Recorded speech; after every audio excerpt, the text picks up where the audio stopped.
Hello বন্ধুরা, আমি আবারও চলে এসেছি একটা মিনি ব্লগ তোমাদের সাথে শেয়ার করার জন্য।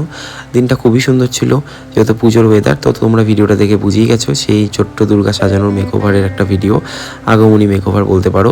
আমার ইউটিউব চ্যানেল আর ফেসবুকে তো তোমরা দেখেই নিয়েছো আগের একটা আগমনী মেকওভার, ছোট্ট দুর্গা আর কি সাজানোর ভিডিও। তো খুব ধৈর্য ধরে আমার কাছে সাজছিল, ও খুব সাজতে ভালো লাগে, কোঅপারেট করছিল আমার মেকওভারে। আর কি ভালোই না লাগছে এই ছোট্ট দুর্গাকে সাজাতে, মানে ছোট্ট একটা বুনুকে সাজাতে, মানে দুর্গা রূপে, উমা রূপে, আগমনী মেকওভার। তো তোমরা লুকটা কেমন হয়েছে আমাকে অবশ্যই জানিও, কি মিষ্টি না লাগছে ওকে দেখতে। তো সাজানো তো হয়ে গেছে, তারপর আমরা এই যে লোকেশানে যাচ্ছিলাম, শ্যুট লোকেশানে। তো লোকেশানটা দেখে আশা করি তোমরা আন্দাজ করতেই পেরেছো, সেই জলপাইগুড়ি তিস্তা স্পার। আর ওকে কতই মিষ্টি লাগছে দেখতে।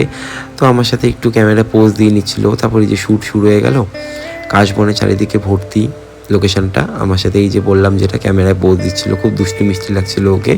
লুকসটা তোমরা সবাই জানো লুকসটা কীরকম হয়েছে, আর তোমাদের পুজো প্ল্যান কী সেটাও তোমরা জানিও। তারপরে এই যে তোমাদের সাথে মেকওভারের ক্লিপসগুলো তুলে ধরলাম, কেমন হয়েছে জানিও। দেখা হবে।